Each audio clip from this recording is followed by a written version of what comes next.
Cara nak set iqamah pada jam azan Bilal menggunakan remote. So dekat sini adalah ini dalam menu set iqamah. So anda tekan button tengah. Okey, mula dengan subuh 14 adalah minit lah. Anda boleh setkan bermula daripada 1 minit sehinggalah 30 minit. Okey, dan anda boleh offkan dan juga onkan. Nak onkan ataupun nak offkan pun boleh. Okey, kemudian pada Zuhur,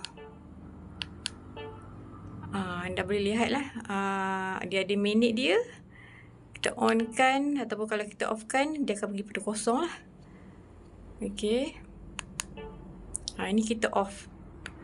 Kita nak on, kita nak off pun boleh. Mengikut waktu. Okey, itu saja.